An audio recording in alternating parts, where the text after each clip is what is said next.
It's Ken Harbaugh with the MeidasTouch Network. Here's the scene in Minneapolis earlier today, where my cameraman from the Save America movement was just tear-gassed by ICE agents.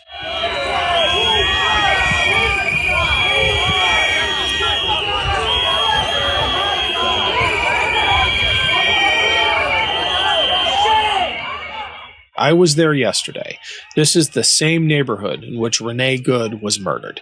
It's insane that ICE would come back here after one of their agents killed someone, unless they are hoping for a fight, which they are. It's the only way to explain it. And this community, to its immense credit, resisted peacefully, protecting their neighbors and ultimately driving ICE away, but not before agents indiscriminately deployed tear gas. Look at this agent casually tossing a canister onto a sidewalk.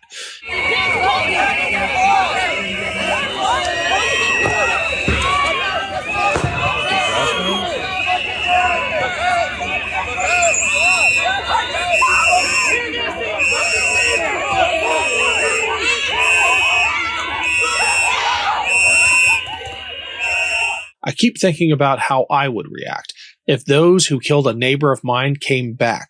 I'm not sure I'd behave as well as the brave people of Minneapolis, but their frustration and their anger at ICE is palpable. The Save America movement team filmed this yesterday outside the federal building from which ICE is staging its raids.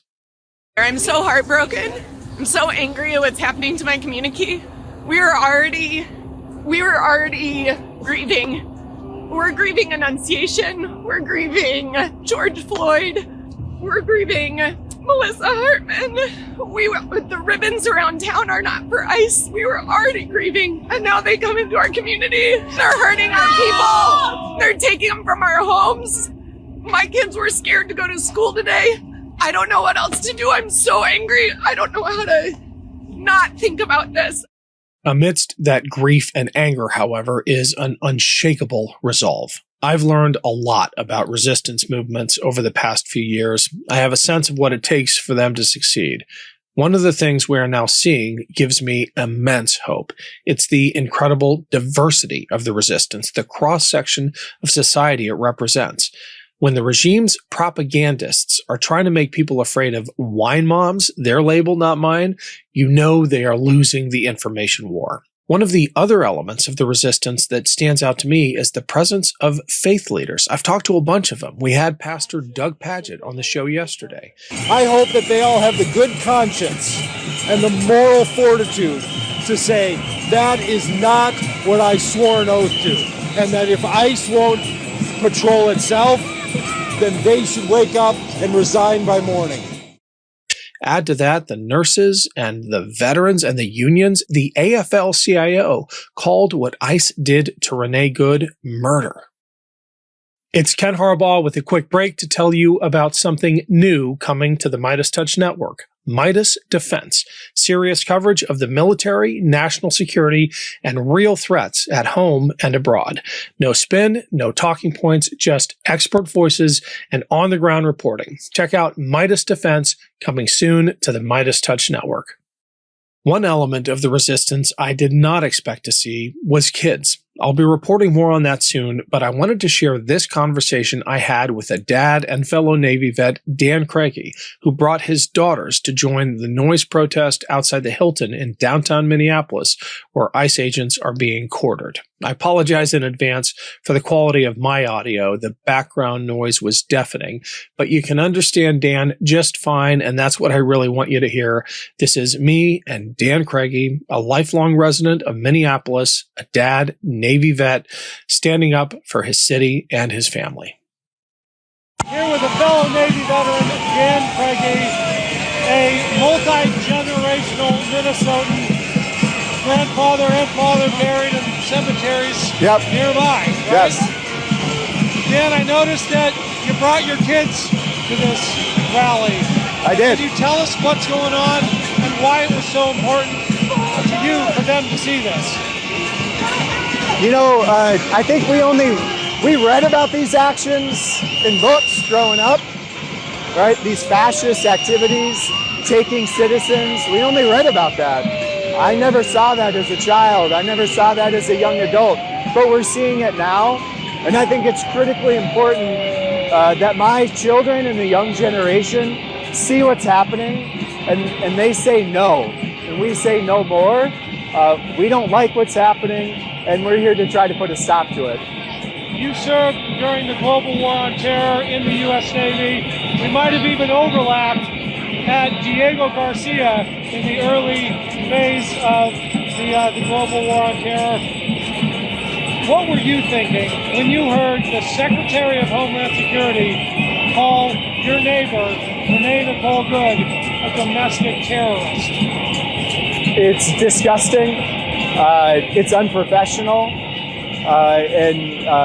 Frankly, it's just frustrating, but also not surprising. This is the type of behavior we've seen from this administration, both the first time and now even more. And again, we're here to tell her and the president and anyone else that will listen that we're done. We're going to be on these streets and we're going to be protesting when we can until they stop. What are you going to talk about with your girls when you get home? I'm going to ask them questions, right? I'm not here to tell them what to think or what to do, but I do want them to see these things. I do try to provide context about what's happening, but you know, when I said they weren't going to school because of ICE, right? They were thinking it was too slippery. And like, what a world we live in. It's because other human beings are stealing other human beings. So I had to provide that context. I never thought I would have to do that. But I want her to see it. I want her to feel this and carry this emotion to when she can make a difference and she can vote. And we've already said it. She's going to be the first female president, right? What is your message to the ICE agents trying to sleep in the building behind us? You know, I might have served with some of them. Who knows? I would think we could, you know, talk to their decency and say what you're doing right now obviously is having an impact on the community. Please remember that. I don't think we're going to necessarily stop their actions, but at least try to be humane, right? Don't shoot people in the face, right? Ultimately, I wish they would leave. I know they don't make that decision. The Secretary of Homeland Security will, the President will, but I just hope that they can be a human and treat everyone with respect. What do you want Americans to know about Minneapolis? I'm sure a lot of them are hearing from the White House that we're the violent ones. What do you want them to know about this city that I am getting to know tonight? There's so many different people here, right? Young, old, every culture, every walk of life. It's amazing. We're strong, we're resilient, we are peaceful, we love our city, and we just want to keep it peaceful so people like my daughter, her friends can go to school without fear, and that's it. That was Dan Craigie in downtown Minneapolis. And check out the latest ad from Unite for Veterans. It's our tribute to the people of Minneapolis. If this speaks to you at all, please click the link below and share this ad with everyone you can. Thanks for the support. It started as a whisper, riven with grief. They just killed my wife. It grew as the lies spread.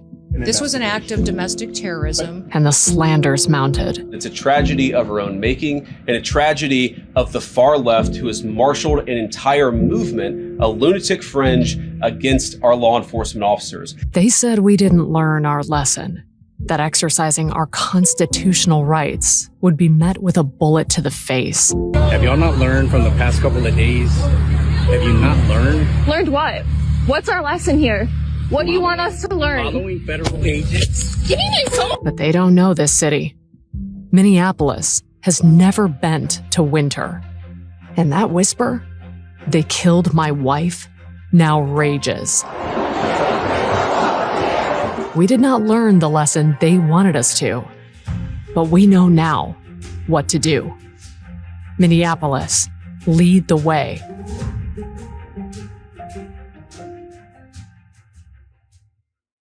Love this video? Support independent media and unlock exclusive content, ad-free videos, and custom emojis by becoming a paid member of our YouTube channel today. You can also gift memberships to others. Let's keep growing together.